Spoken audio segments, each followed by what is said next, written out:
गुरु बिन ज्ञान, ज्ञान बिन भक्ति, भक्ति बिन मोक्ष कैसा, जिसने आत्म स्वरूप को जाना, जन्म मरण फिर कैसा। गुरु द्वारा जो हमें ज्ञान मिलेगा, जो ट्रिक मिलेगी, जो युक्ति मिलेगी, फिर हमें भक्ति के अंदर रस आ जाएगा। को कबीर मन भया आनंदा, गया भरम हुआ सुख चंदा। भ्रम मिट जाएंगे। गुरु बिन ज्ञान, ज्ञान बिन भक्ति, भक्ति बिन मोक्ष कैसा। जब तक भक्ति नहीं करेंगे, उसका स्मरण नहीं करेंगे परमात्मा का, तब तक मोक्ष की प्राप्ति नहीं हो सकती। मोक्ष का मतलब छुटकारा। किससे छुटकारा लेना है? अपने अपने विकारों से छुटकारा लेना है, अपनी हैबिट से छुटकारा लेना है। मोक्ष का मतलब कि हमारे अंतःकरण की एक ऐसी स्थिति आ जाए कि ना लाभ है, ना हानि है, ना गर्मी है, ना सर्दी, ना भूख है, ना प्यास है, ना द्वेष है किसी से, ना राग है किसी से, इनसे अलग हो जाना, तब बात बनती है। और वो बात बनेगी भक्ति से और गुरुदेव की कृपा से। गुरु बिन ज्ञान, ज्ञान बिन भक्ति, भक्ति बिन मोक्ष कैसा। गुरुदेव से जिसने आत्म स्वरूप को जान लिया, जिसने आत्म स्वरूप को जाना, जन्म फिर मरण कैसा।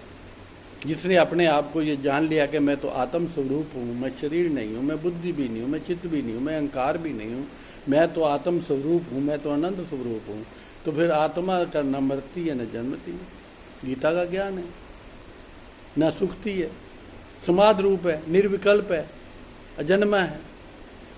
तो वो मैं ही हूँ, वो मैं ही हूँ, वो मैं ही हूँ, इस बात का जब हमें पता चल जाएगा तो बात तभी बनेगी। और वो गुरुदेव के द्वारा ही बनती, ऐसे नहीं बन सकती। तो गुरुदेव जो है हमें बताते हैं, हाँ जी, तो उसके ऊपर हमने चलना है। और गुरुदेव ने स्पष्ट करके बता दिया, बाबा तुलसीदास ने भी, कि जीव ईश्वर अविनाशी, कि हम उस परमात्मा की अंश हैं। इस बात का ज्ञान हो जाएगा तो हम अपने स्वरूप के अंदर स्थित हो जाएंगे, तब जन्म मरण के चक्र से भी छूट जाया करते हैं। मिथ्या बंधन है, भ्रम जो है ये भी मिथ्या है। ये कब पता चलेगा? जब अंदर के विचार हमारे खुलेंगे, जब अंदर की खिड़की खोलेंगे और गुरुदेव के द्वारा दिए हुए ज्ञान पर हम उसको यूटिलाइज करेंगे, तब बात बनेगा।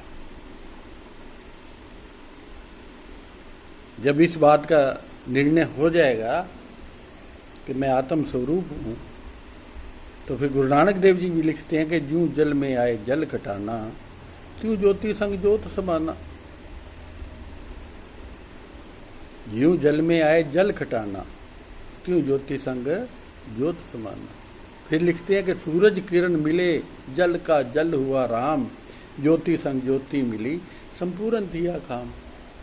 1000 पावर का बल्लभ है और 100 पावर का बल्लभ है, दोनों चल रहे हैं, इनके को प्रकाश को अलग नहीं कर सकता।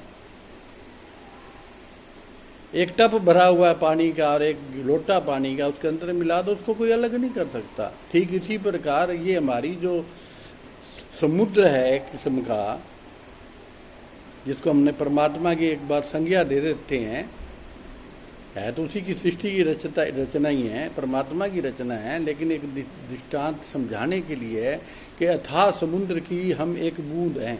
एक एक बूंद के समूह को ही समुद्र कहते हैं। तो इस बूंद को उस समुद्र के अंदर मिलाना है, तो हम भी अपने स्वरूप को खोकर समुद्र रूप बन जाएंगे। और ये होगा काम गुरुदेव की महावाक्य की कमाई करने से, तब बात बनेगी। और ऐसी मस्ती फिर आ जाएगी कि कबीर जी कहते हैं कि राम कबीरा एक भय, कोई न सके पहचान। राम कबीरा एक भय, कोई न सके पहचान। कारण क्या है कि फिर वो बूंद जो है ना समुद्र में मिलकर समुद्र ही हो गई, उसको कोई अलग नहीं कर सकता। ये सतगुरुदेव स्वामी तुरानंद जी का उपदेश है।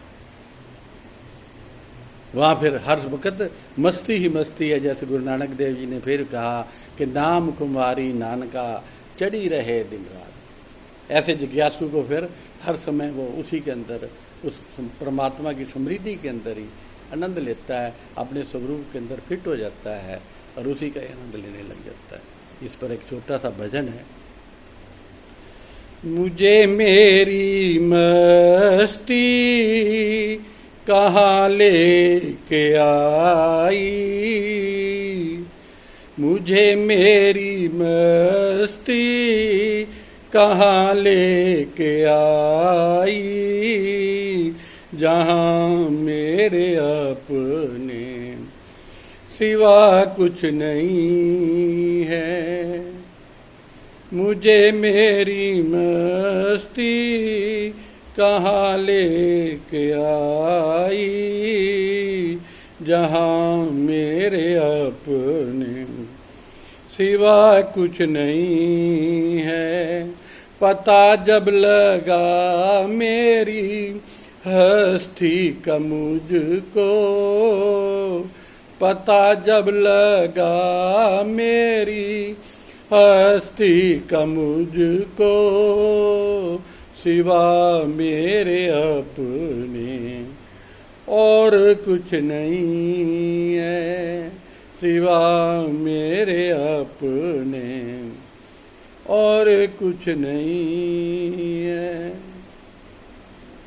सभी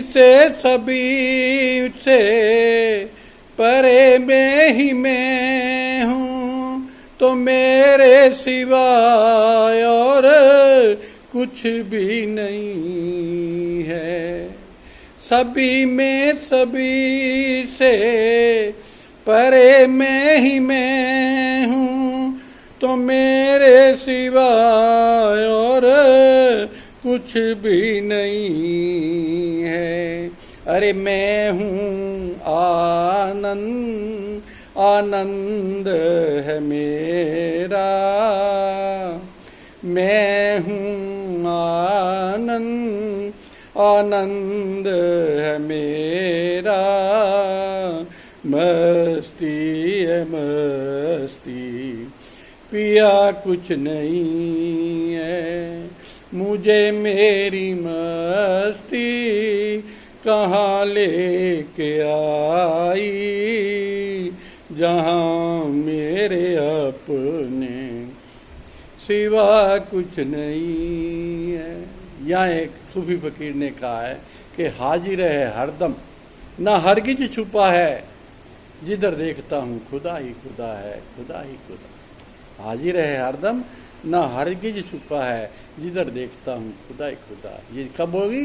जब विचार रूपी चक्षु सदगुरुदेव की कृपा से खुल जाते हैं इस जीव के, तब ये स्थिति आती है। फिर क्या कहता है? ये सागर, ये लहरें, ये फैन और बुदबुदे कल्पित हैं जल के, सिवा कुछ नहीं है।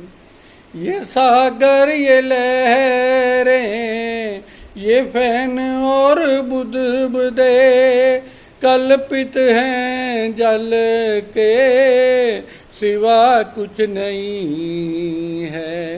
अरे मैं हूँ आनंद, आनंद है मेरा। अपने स्वरूप का ज्ञान हो गया। मैं हूँ आनंद, आनंद है मेरा, मस्ती है मस्ती, पिया कुछ नहीं है। गुरु नानक देव जी वाणी में फरमाया है कि जल तरंग और फैन बुदबुदा जल से भिन्न नाही। जल फैन और तरंग बुदबुदा जल से भिन्न नाही, ए परपंच पार ब्रह्म की लीला विचरत आना। जैसे जल का ही कलोल से बुलबुले भी बनते हैं, झाग भी बनती है, लहरें भी आती हैं, है तो वास्तव में जल ही जल ना। ठीक इसी प्रकार है तो सारा वो ब्रह्म ही ब्रह्म ना, वो सारा वही है और कुछ नहीं। जड़ से लेकर चेतन तक उसी कृष्ण भगवान का ही बसारा है, उसी पार ब्रह्म का ही बसारा है, उसी गुरुदेव का ही बसारा है, उसी वाहे गुरु का ही बसारा है, उसके अलावा और कुछ भी नहीं है। ऐसा आनंद उत्पन्न हो जाता है। अरे मैं हूँ आनंद, आनंद है मेरा, मस्ती है मस्ती, पिया कुछ नहीं है।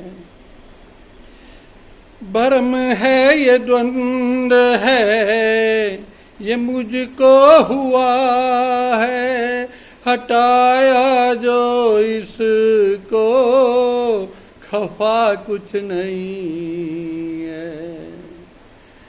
भ्रम है ये द्वंद है जो मुझको हुआ है, हटाया जो उसको खफा कुछ नहीं है। ये पर्दा दूई का हटा कर जो देखा, ये पर्दा दूई का हटा कर जो देखा, तो बस एक मैं हूँ और कुछ नहीं है।